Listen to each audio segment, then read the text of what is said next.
Hello दोस्तों, good morning. How are you and your parents? I hope that you and your parents will be nice. Today I will teach you past perfect tense. तो past perfect tense के बारे में आज हम video बनाएंगे। तो past perfect tense की सबसे पहले ज़रूरत है कि पहचान क्या है। तो past perfect tense,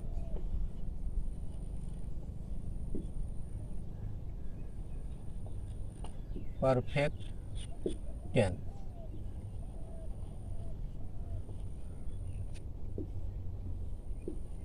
past perfect tense, past means भूतकाल यानी बीता हुआ। परफेक्ट माने परफेक्ट है यानी पूर्ण हो चुका है। टेंस माने काल यानी समय जो बीत चुका है और वो भी क्या है, पूर्ण हो चुका है। इसका मतलब हो गया कि पास्ट परफेक्ट टेंस यानी वह जा चुका था। पास्ट में था लगा दिए तो वह जा चुका था। जिस हिंदी वाक्य के अंत में क्या पाया जाएगा? चुका था, चुकी थे। तो इससे हम क्या पहचान करेंगे कि वह पास्ट परफेक्ट टेंस है। तो इसको लिख भी लेते हैं। जिस हिंदी वाक्य के अंत में चुका था, चुकी थी, चुका था, चुके थे, आज शब्द पाया जाता है।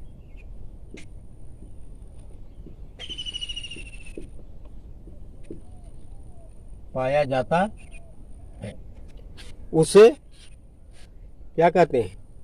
पास्ट परफेक्ट टेंस कहते हैं। तो ये तो है सिंबल। कैसे हम पहचानेंगे? अगर किसी हिंदी वाक्य के अंत में पाया जाएगा कि वह चुका था, चुके थे, तो पास्ट परफेक्ट टेंस।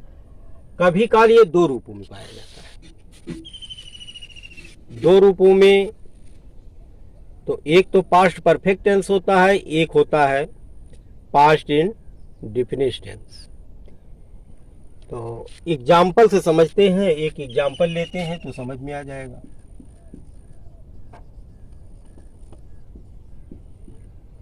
जैसे कहें, एक सिंपल था, अक्सर करके लोग पूछते रहते हैं। मैं भी जब छोटा था तो लोग कहते थे बहुत इंग्लिश पढ़ते हैं, तो बताइए डॉक्टर के आने से पहले रोगी मर चुका था। तो हम लोगों को ये पता था तो बताते ही थे। तो वही नाते आज ध्यान आ गया, इसलिए एग्जाम्पल वो दे देता हूँ। डॉक्टर के आने से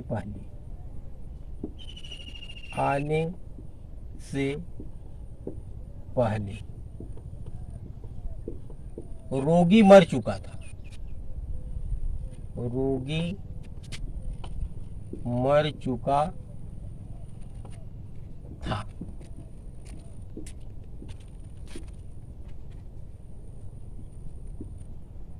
डॉक्टर के आने से पहले रोगी मर चुका था। इधर देख रहे हैं एक सेंटेंस तो यहाँ है कि रोगी का मरना, और दूसरा है क्या? डॉक्टर का आना। तो ये पहले को किस में लिखेंगे और दूसरे को किस में बनाएंगे? तो इसको बनाने के लिए एक हम फार्मूला देते हैं। तो अकॉर्डिंग टू फार्मूला सॉल्व करेंगे। तो फार्मूला, तो इसमें पहली बात है कि ये कौन सा सेंटेंस है? सिंपल सेंटेंस, जिसे अफर्मेटिव सेंटेंस कहते हैं। तो यहाँ लिख भी लेते हैं अफर्मेटिव सेंटेंस।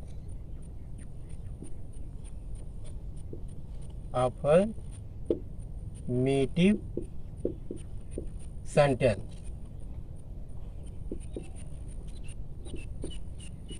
मीन्स क्या होगा? स्वीकारात्मक वाक्य या साधारण वाक्य या सिंपल सेंटेंस, साधारण वाक्य भी कहेंगे, इसी को बोलेंगे अफर्मेटिव सेंटेंस। स्वीकारात्मक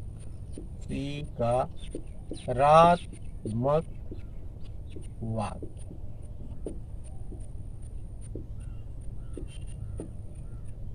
तो फार्मूला देखते हैं, फार्मूला से बनाते हैं। फर्स्ट फार्मूला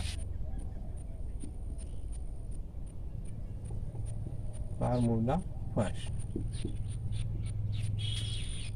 देखिए इस एग्जाम्पल से हम यहीं पर सिंपल में बता देते हैं। पहले पहला वाक्य जो बनेगा, पहला सेंटेंस कहेंगे डॉक्टर के आने से पहले, और दूसरा है रोगी मर चुका था। तो वास्तव में बनाने के लिए जो काम पहले हो रहा है उसको हम पहले लिखेंगे, जो काम बाद में समाप्त होता है उसे हम बाद में लिखेंगे। तो क्लियर हुआ होगा कि जो काम पहले समाप्त होगा उसे पहले लिखेंगे, जो काम बाद में समाप्त होगा उसे बाद में लिखेंगे। तो जो काम पहले समाप्त होगा वो किस टेंस में होगा? Past perfect tense. Past perfect tense, past perfect. और जो काम बाद में समाप्त हो रहा है उसे किस में लिखेंगे? पास्ट इंडेफिनिट टेंस के सिंपल सेंटेंस में। Past indefinite, past indefinite tense के सिंपल सेंटेंस, सिंपल सेंटेंस।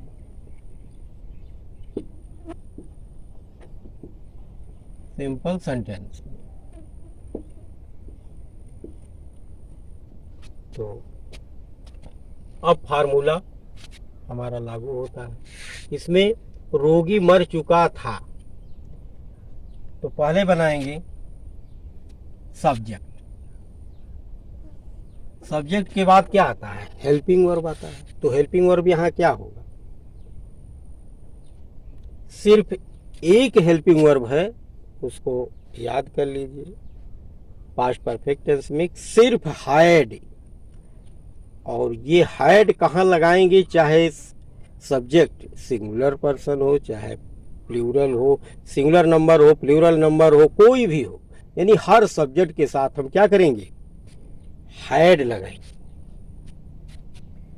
तो subject plus helping verb had plus main verb plus MV, तो क्या करेंगे? थर्ड फॉर्म लगाएंगे। मेन वर्ब का थर्ड फॉर्म लगाएंगे प्लस ऑब्जेक्ट लिखेंगे, प्लस इन दोनों सेंटेंस को जोड़ क्या रहा है? पहले। तो पहले शब्द यानी बिफोर या जोड़ने वाले शब्द को लगाएंगे। तो यहां लिख देते हैं before,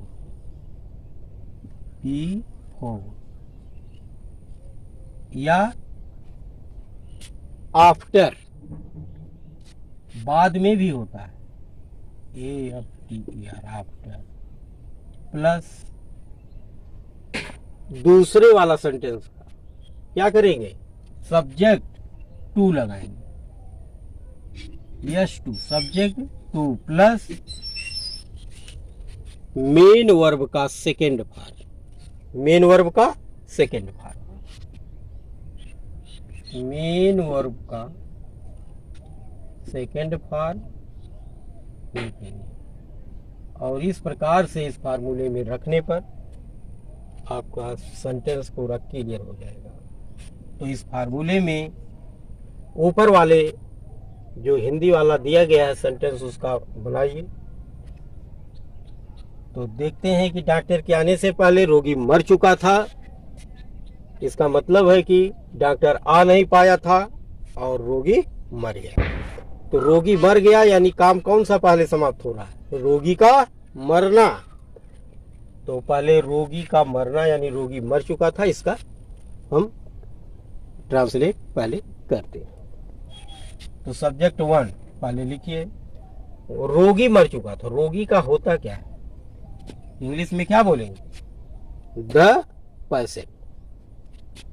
the patient, the patient. फिर हेल्पिंग वर्ब। तो हेल्पिंग वर्ब हमने बता दिया, सिर्फ एक हेल्पिंग वर्ब है, हैड।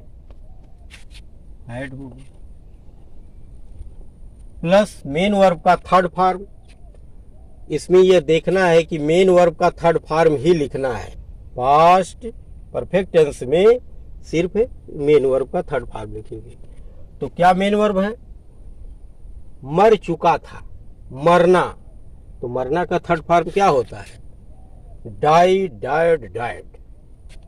तो the patient had died, died. फिर ऑब्जेक्ट, ऑब्जेक्ट इसमें है नहीं तो छोड़ देंगे। आगे क्या इसको कनेक्ट करेंगे दोनों सेंटेंस के लिए? तो बिफोर या आफ्टर का प्रयोग करेंगे। तो यहां पर आया क्या? पहले। तो इसलिए इसको किससे कनेक्ट कर देंगे? बिफोर से। बिफोर।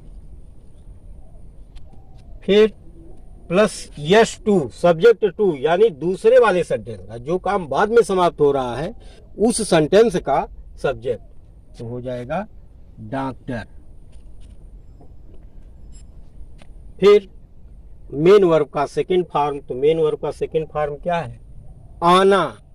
तो आना का सेकंड फॉर्म क्या होगा? कम, केम। कम होता है तो कम केम हो जाएगा, केम।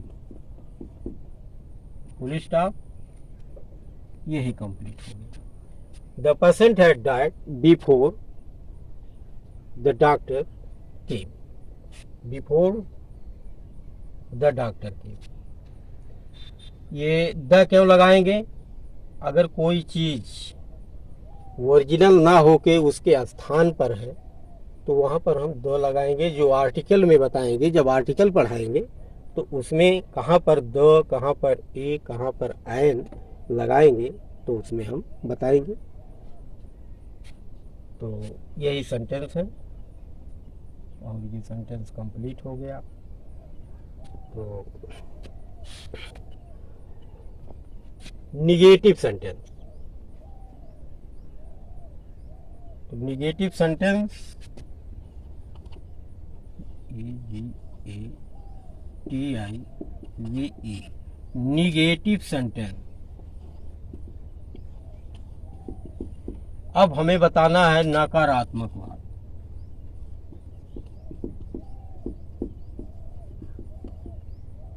वाक्य,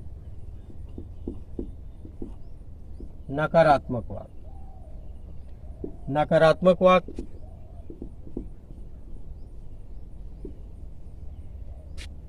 नकारात्मक वाक्य बताना है पास्ट परफेक्ट टेंस का, लेकिन लग रहा है कि समय हो गया है तो इसलिए देखते हैं, यानी कुछ समय अगले बाद हम जो अगली वीडियो बनाएंगे उसमें ऐड करेंगे। तो यहीं पर हम एंड करते हैं। Thank you.